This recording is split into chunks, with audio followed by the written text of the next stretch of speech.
Okay. We don't even need to go again. Bro, that was we literally I don't. think that was the crispier clap than last time. Crispier clap than crispy clapper McClapperson. Exactly. It's gonna keep on going. Is that even possible? It's just gonna keep on going. Who knows? There's gonna be so many reels and Instagram of just the opening line. It's just me us and clapping and talking about crispy claps. That's totally fine with me. Hey, good morning. Good afternoon. Good morning. Everybody. Good evening.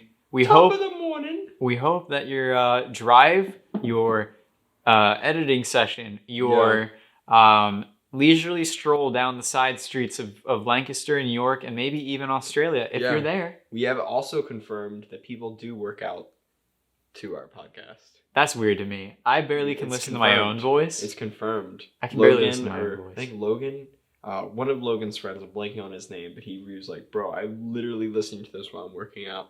I'm like, okay. Whatever floats your boat. Yeah. It's confirmed. Dude, I don't know how. I could never listen to myself. I can barely listen to myself when I edit this. Yeah. So it's tough. Didn't were you saying earlier that Katie listens to you? Katie listens to this in her free time. And so hello, Katie. Hi, Katie. It's just weird. You got anything to say to Katie? Nice narwhals. I don't know. Got him. Didn't think I'd say that, did you? Got him. Who knew? Gavin. Who knew? Like, honestly, though, I need you to tell me, like, we're going to get deep real quick. We just talked about narwhals. But, like, narwhals, bro. Have you changed since high school? I'm 100%. Genuinely curious. Yeah, 100%. Tell me more. 100%. Like if we want to go fit, like, even just, like, the metaphor, like, super down, absolutely. Even to, like, the physical sense, absolutely.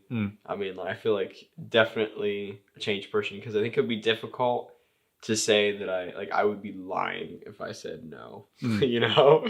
I mean, so it's like, do you hope that you change? Yeah. Or is it like, I peaked in high school, I never want to change from here? Because I think if that's the mindset you have, then I think we should talk. Because I think regardless of where you were at in high school, you've experienced tenfold probably what you've experienced in high school. If that's maybe not in the same crazy limelight of peaking in high school, but it could be so much more. Because I feel like as soon as you leave high school, it's like you're entering into a completely different world. Right. Because if you go to college, then it's very similar. But then if you leave college, it's still like you're entering into these different phases.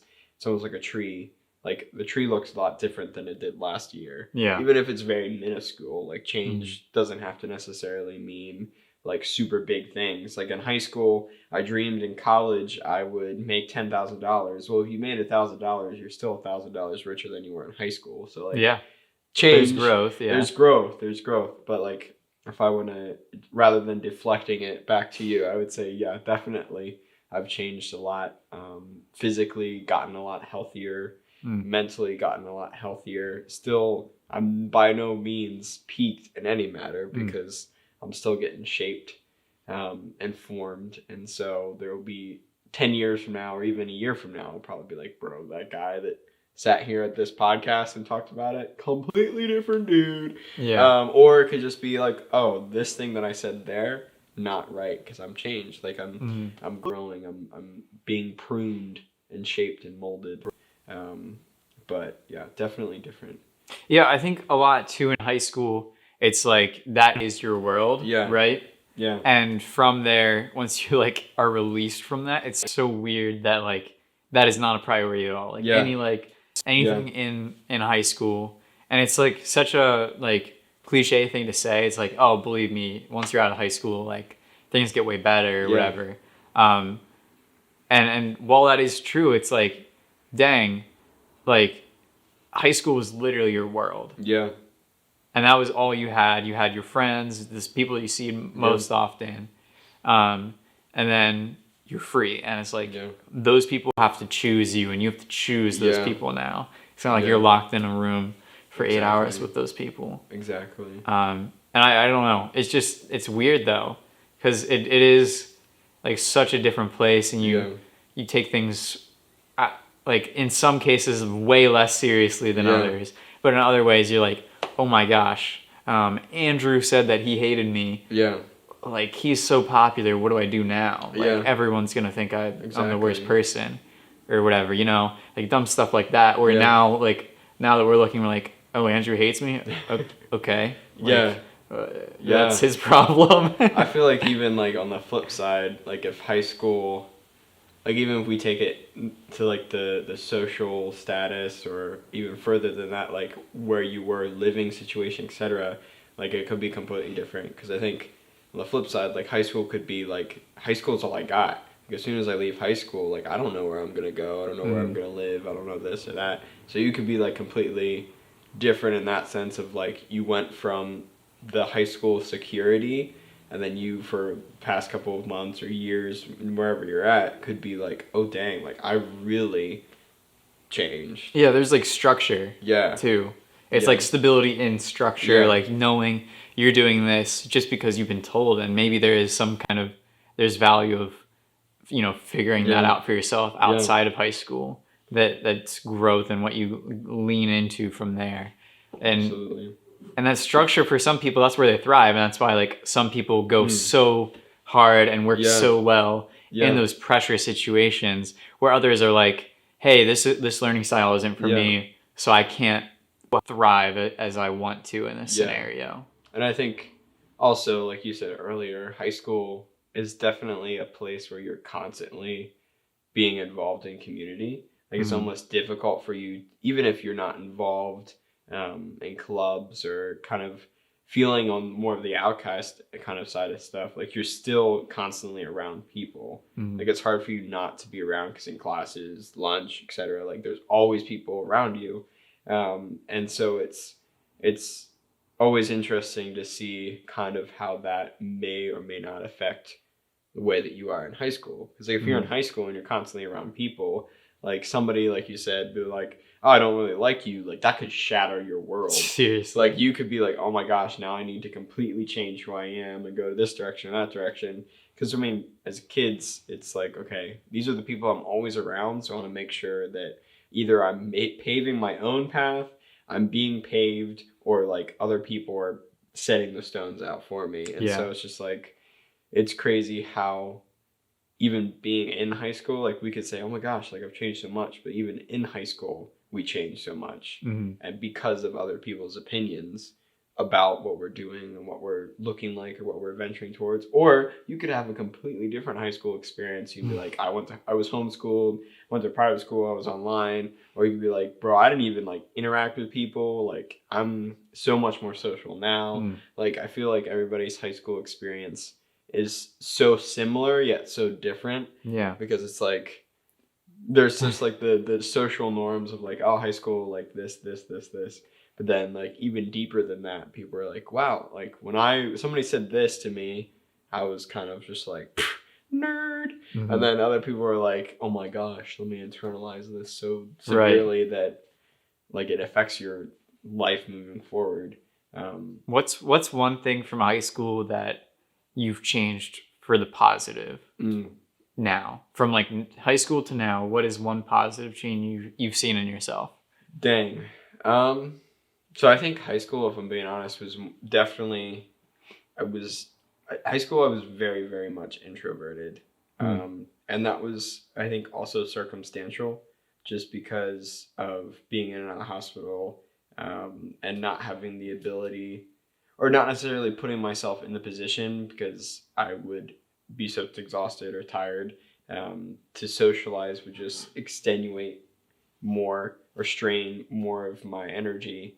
But also feeling kind of on the more of the outcast end, just because not always being there at school, you kind of lose out on a lot of things. But I was very introverted, and it was difficult for me to become extroverted in a moment, at least in high school. Outside of high school, like outside of the actual building, I think it was a lot different. But just being in the building itself, I think it's just a different feeling. So I think now something that's changed for the better, like from high school, I've actually started to step into like who I am and be confident and comfortable in that, and not necessarily value worth or things based off of the amount of activities or the things. Because like I feel like in high school, if you're not involved, it's almost like if you're not doing track and also the spelling bee. Yeah, or you're not even in a club or like just involved, like asking and in conversations, it's almost like, oh, that person's like. Yeah. But then when you exit high school, it's almost like a completely different thing. Like if you're overly involved, then people are just like boundaries, health, mental health. But in high school, it's like if you're over involved, they're like, oh, good job. Like we wonder why when we leave high school we have so much mental issues. It's because it's a complete genuine flip. Yeah. Dang. Okay. Stimulation is a big thing there. Definitely. Yeah. Like, isn't that crazy just to think about it though? Yeah. Like you're in high school and they're like, Austin, you need to be involved in band. You need to be doing track. Okay. Yeah. You need to be doing this. Band, you have to have a 3.5 GPA, if not higher. Yeah, you have to be involved in all of these honors classes. And if you're really good, you got to be an AP. And it just keeps on like accelerating. And it's because you have to set yourself up for college. And then you get to college and you're like, oh, wait. And the professor's like, hey, my name's Dave. I'm an alcoholic. My wife left me last week. I'm still here. Yeah. She stinks. And we're going to be learning about social studies. Yeah, and you're just like, bro, what? And then you have to almost catch up. Like, you have to catch up mentally because your brain is so used to being handed, like being told to do everything and to reach a certain level. And then we leave and then we're like, oh my gosh, I cannot handle all of this because I've been told this is how you do it. Like, it's just crazy the way that our system burns us and then expects us to do well. Yeah. Like, it's just like, here, college is so much like this. I'm like, no, it's not. Like, even coming out of college, like, this is going to prepare you for life. This is this. And then you get out of college, and then you're like, wow, generally nobody cares about my, like, 4.6 GPA in college or high school. Yeah. Like, they just want to, they want me to know that I can do this stuff and do it well. And the genuine flip of like, ew, you ride a scooter in high school, gross. And then you go around campus anywhere and people have Heelys on and you're like, that dude. Yeah. I want to be that guy. It's the complete opposite. Or like, oh man, I'm not gonna go on and on about that. But like, bro, just wearing crazy. Like Heelys or like you see like a guy that wears like a Pokemon shirt and they're like in high school, it's like, what a freaking nerd. Yeah. And then you go to college and you're like, I resonate with that guy. I want to be with him. Like, I want to hang out. Like, it's so crazy. Bro, college is so different. But like in those like valuations of yourself, like, does it really matter? Does any of it matter? Like, you think we were deep there. We just hit another level of deep. Like, dang. Does that actually matter that you're valuing yourself based off of someone else? Is that is that healthy? Yeah. Like, because like, I think we talk about it a lot, but it's like, okay, when you create, you don't want to take other people's, like the interaction of social media to value your art. But at the same time, you need to make sure that you're surrounding yourself with people that are like genuinely shape you and exhort and be like, hey, this is not good, but this is good kind of thing. But in taking that like high school mentality, like what matters? Like what is that focus? Like if people are like, this sucks, like, are you like, nah, it doesn't, and just being closed-minded because you have to be in that moment? Like, it's crazy.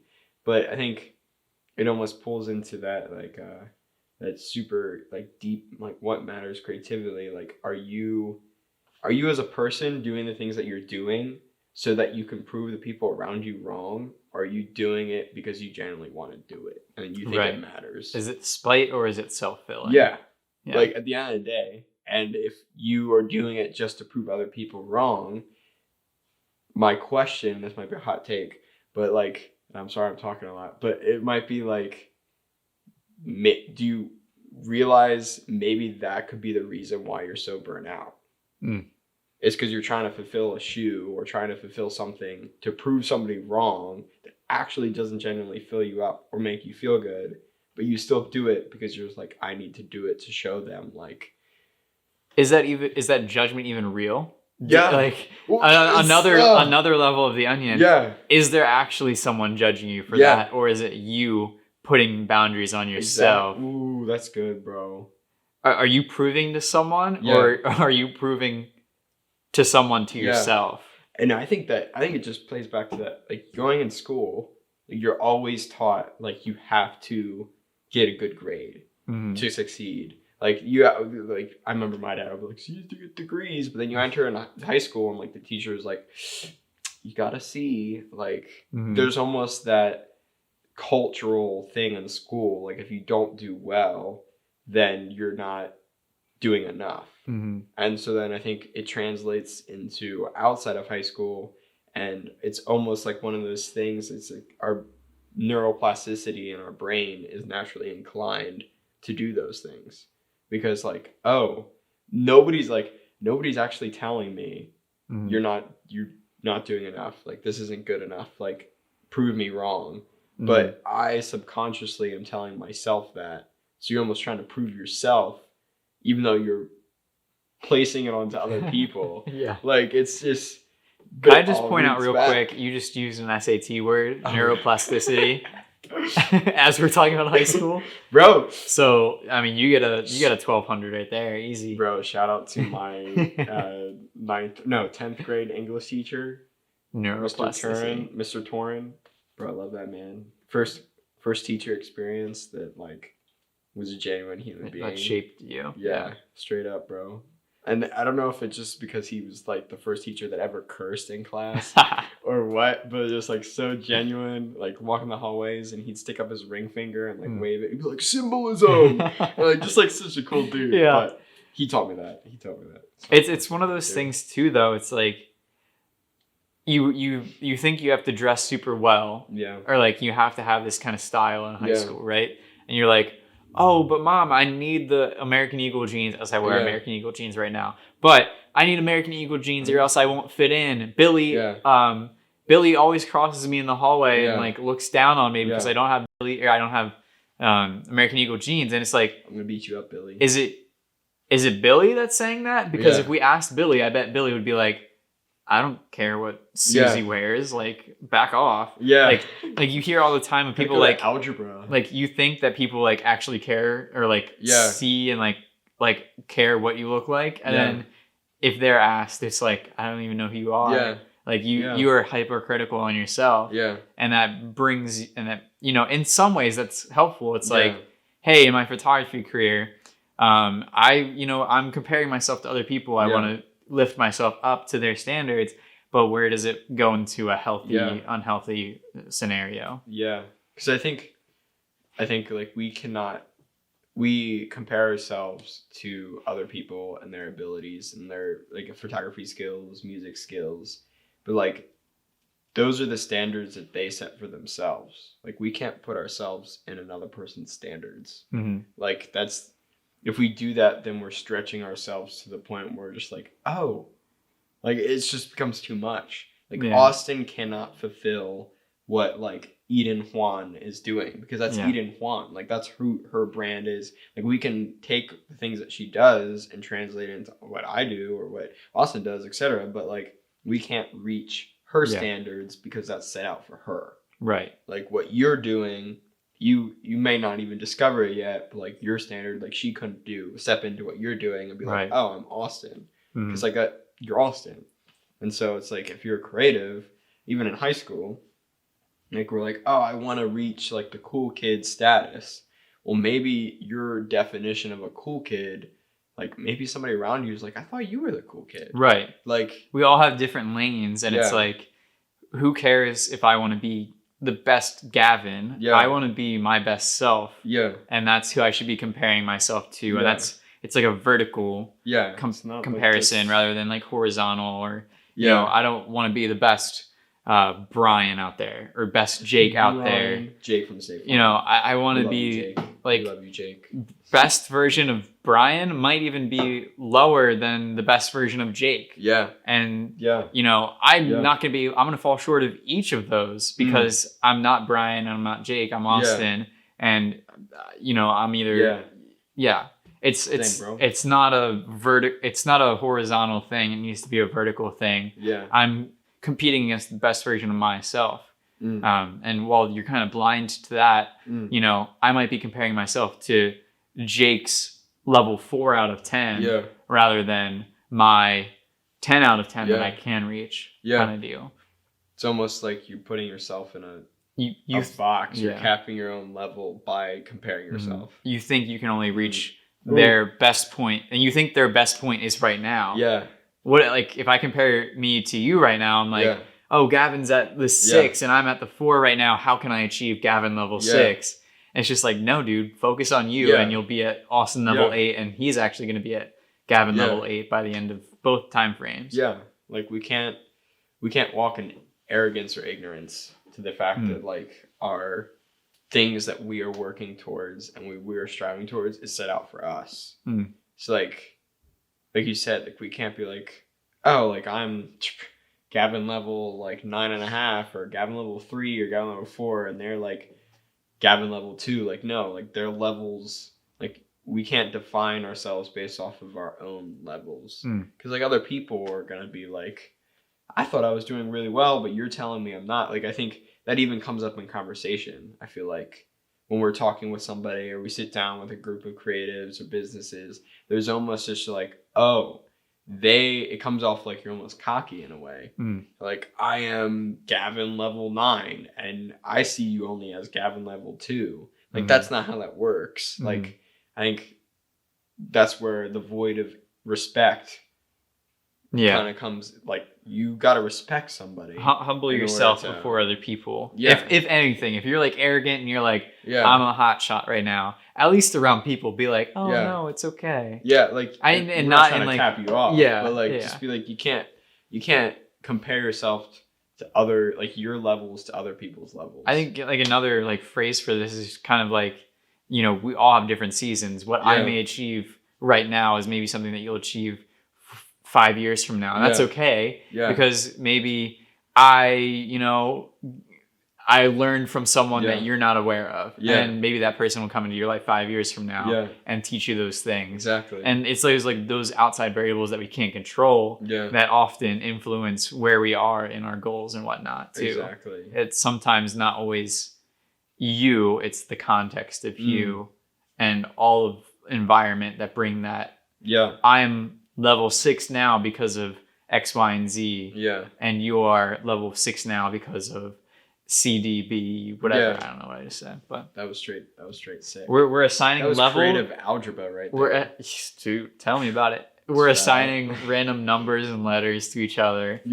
Here we are. Welcome to the Silo Podcast. But like, so talking about aspirations and dreams as a creative and their levels, like where does that play in a fact of like, okay, this is what I'm trying to achieve? Because I feel like that almost starts introducing the imposter syndrome. Like if we compare ourselves to other people's levels, then we begin to believe that like the things that we are doing, like isn't either really us, like we're just doing this. Like I feel like it really opens up this completely like mental realm of despair, because we're just like, oh shoot, like past 5 years I've been comparing myself to an Austin level, but I'm like, I've never truly discovered what my level is. This episode is sponsored by Refillism. Refill a bottle you bring or fill a new bottle with eco-friendly household beauty products. Shop for unique, earth-loving, reusable, and zero-waste everyday essentials. Refillism is located at 38 South Beaver Street, York, PA, 17401. The shop with a beautiful large deer and animal mural just down the street from Central Market. Refillism has 2 free parking spaces at the rear of the shop, which is like right behind us, like right behind there. And this is a 30-minute parking for Refillism customers only. So you enter through the gates on the side there, and there's like 2 spots, and she'll give you the code to exit, so you don't have to like worry about paying or anything like that. Oh, hi. Because you have annoyed me this entire time, I'm gonna battle you. Okay.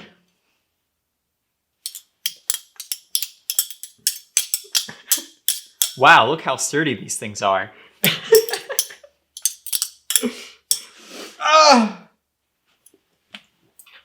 So yeah, go check out refillism.com to find all of your reusable, recyclable needs. We're in the store right now. We've been here for the grand opening, and Elizabeth has been unreal and so welcoming to us. We just want to give back to her by filming these podcasts here. We've been doing all these kinds of events, and we'd love to see you here on South Beaver Street. So yeah, show up.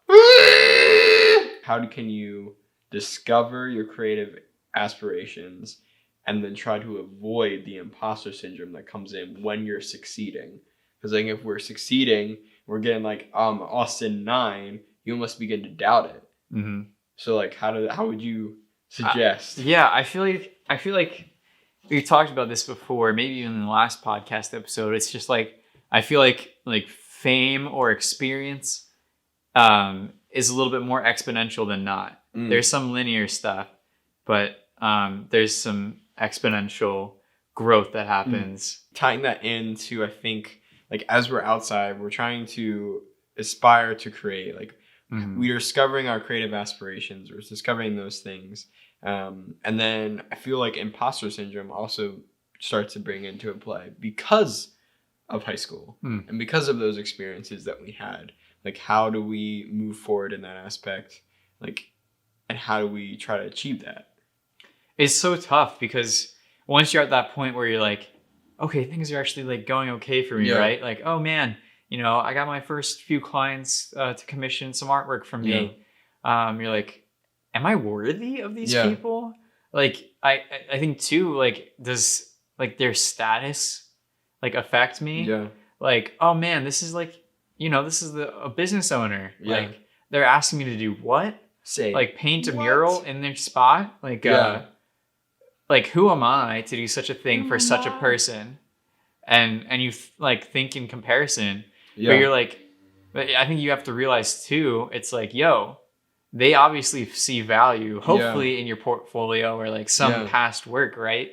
And they made a value judgment of, this person is worth paying what I deem necessary to have this have this work done or have this art displayed. And I think you have to like talk that through with yourself. And it's not as easy as just saying, oh, this person's really cool. Like I deserve to do this for them. Exactly. It's like, it's crazy. It really is. It's something that you wrestle with, and it's really not an easy concept. No. To just accept that these people want what you have. Yeah. I don't know. It's crazy. And I feel like, have you felt it like lately with silo stuff? Because like we just hit 2,000. Yeah. I think it's just in general, it's like a giveaway. It's like, excuse me, who am I that we're like here trying to build something, and we never expected it to do anything. No. It was like for the community, and then the community started getting bigger and bigger, and it's just like, who am I, a lowly person that just does stuff for fun, turn this into something that's worthwhile and valuable to people? And coming after like the spring capture, people like, oh my gosh, I met so many cool people that I'm going to keep working. When's the next one? Oh my gosh, that was... You're annoying. No, just kidding. Stop asking. I'm totally joking. He's joking. I'm saying... Austin has a sarcasm, very dry sarcasm. Stop asking, because we're going to do it. Yeah. I was actually thinking about that today. Like, we should probably put a date in there. We should. It's almost summer. But have you experienced it? Like, what have you experienced it in Silo? Yeah. I've experienced it because, like, I feel like we've been told a lot of times, like, oh my gosh, I can't believe you guys are doing this. Like, it's crazy that you guys are doing this. And we're right there with them. Because every time we have that conversation, we're just like, wait, you're right. Like, what? I think so often we undervalue like that stuff like, too. What? Because like it does take like that person to be like, yo, do you understand what's happening? I'm like, no, please tell me what's happening. We're just riding the wave. Like, it's crazy to think like almost 3 years ago, this idea came up and we started like fully like looking into it, kind of testing the waters, seeing where it will go. And then now we're recording a podcast at Refillism. We're talking about, we just did a giveaway, 2,000 follower giveaway. Like the community like we had 30 things that people gave us. I don't even know 30 people, and now I know like thousands. It's crazy. And like we run into people and they know us before we know like their name and their face, because it's so hard. Disclaimers, like we're so involved in community that we're trying to communicate, but it's like still trying to process our Instagram brain from our reality brain. Yeah.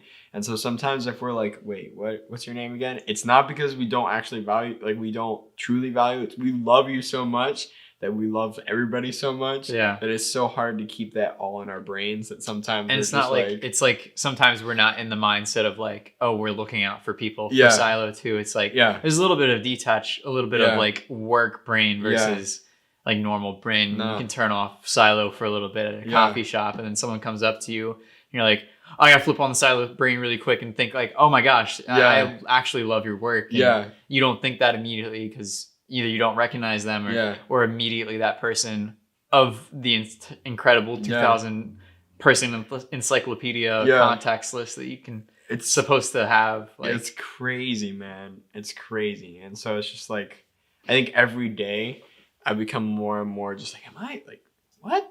We're really doing this? Like, and I think us and I were just, it's not us. It's not us. It's not us that's making these things happen and moving things around. And like, we are ultimately just like the vessels that are community, like guiding and shepherding this community. At the end of the day, like we would not be doing the things that we're doing if it wasn't for the community and for the people that we want to love and support. And so it's so crazy. Like we're building, like, I think what really, really, really hit me, like the spring capture was huge. That was insane. And even the giveaway was insane. But like when we're like building a website, like that's like out of this world, bro. Like I feel like you have social media, but then you make like it real website by like publishing something that you have to pay for monthly. Like that's it's insane, like an investment, bro. Like every time we talk about it, like, and Austin's like the creative genius, like making up all these awesome like designs. And I'm just there the entire time just trying to absorb it all, because I can't believe that we're sitting there in that meeting talking about creating a website and designing a website and like putting that out there. Like that's insane to me. Like just being able to sit here and talk about it. Like I'm just like, let's credit Andrew too. Yeah. Andrew Greer is the one that's doing all the work. It's not me building the website. No. It's him all in the back end, stuff that we could never do ourselves.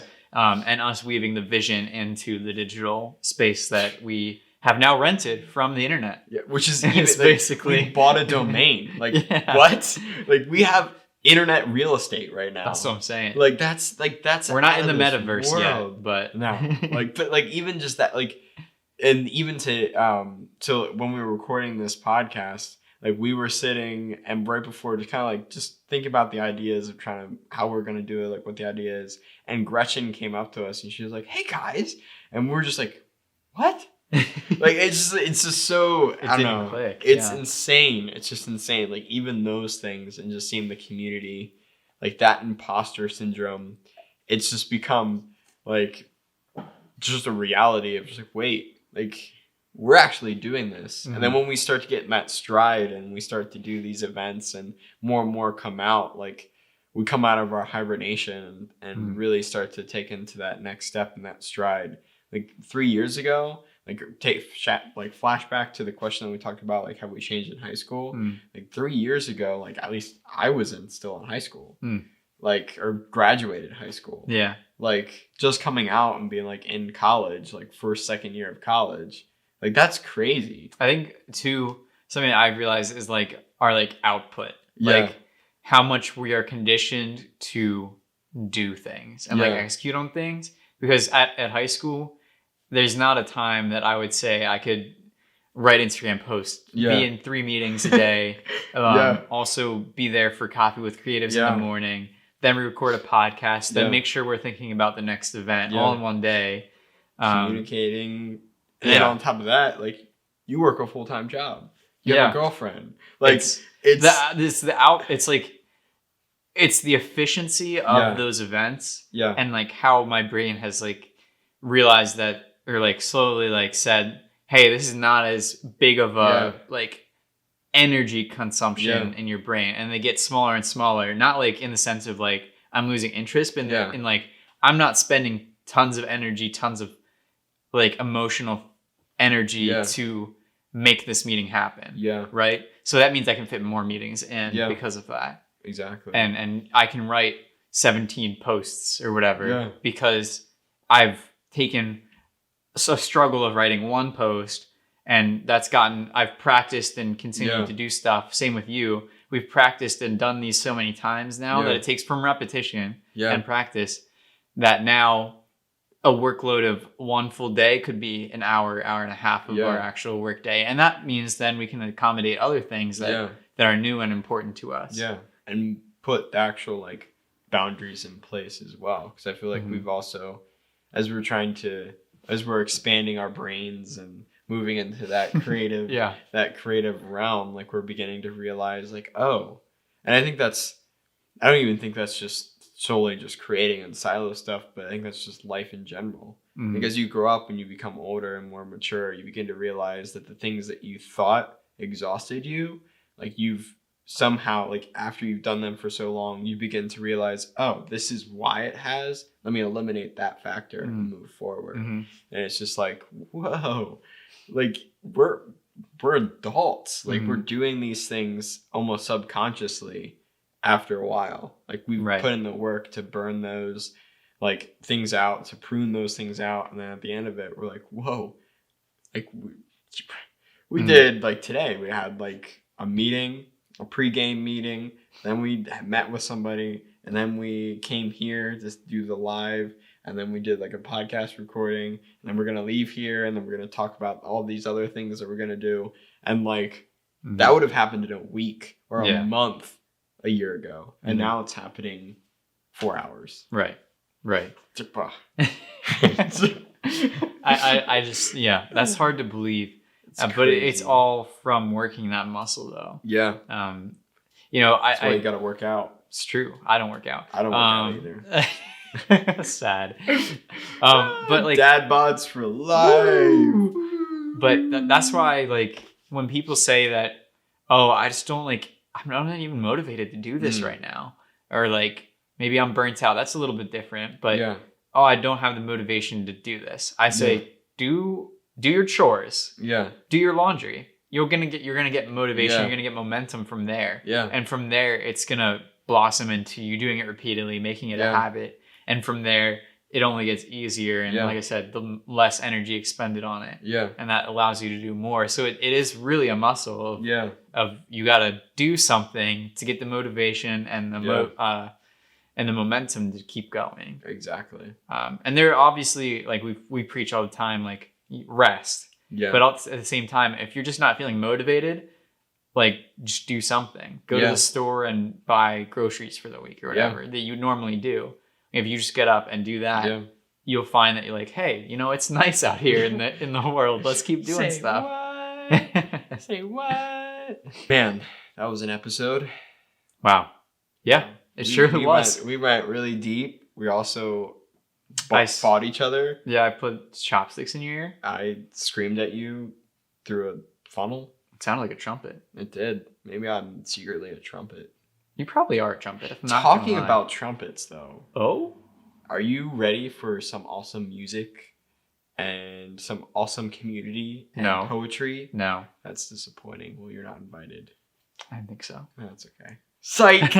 It's open to everybody, so anybody can come out. May 20th. So this episode's coming out the first Monday of May. First Monday of May. And so in 19 days, we're going to have our first Silo Slam of 2022. Isn't that crazy? Some fan favorite stuff coming back. We're back, better baby. Than ever. It's a different location. It's in Lancaster this time. We wanted to give our Lancaster homies a little bit less of a drive, just like we did York homies last year. This is going to be at Spire Business Community. We love Rhonda. It's going to be from 6 to 8 p.m. Still to kind of figure out. I think it's going to end up inside because they have a really nice like studio space inside with like the lights and stuff. It's going to be gorgeous. But it's open to photographers if you want to take pictures of people and their thing. If you are a musician and you want to just put yourself out there, or just want to talk to other musicians, or if you're a poet and you're like, bro, I just want to drop this like slam poetry and just destroy our world. Or if you just want to come out and you just want to be like, I want to be in community, and this could be your first time experiencing a silo event. And we try to typically say like, come to one of these because it just is a big family. It's big family. It's free. Just come out and enjoy 6 to 8 p.m. community. You know, after 7, it's an open mic. Yeah. So even if you don't get in touch with us, you know, and you're still like iffy if you can make that date, and you can maybe like week of kind of deal. Hey, open mic. We'll see you there. You can, you know, spit bars. You can, you be a part of any kind of music act. We have music. Like we have like instruments on the side if you want to just pick one up. So there's literally no reason for you not to come. Yeah. So we'll see you there. Unless like you're allergic to a ginger and a guy with a baseball cap. I mean, if that's your thing, then or mustaches. Yeah, that would stink. That would stink. You should probably get that checked out. Yeah. All right, see you guys. We love y'all. We love you. Take it easy, and we can't wait to see you on the next episode of the Silo Podcast. Cue the music.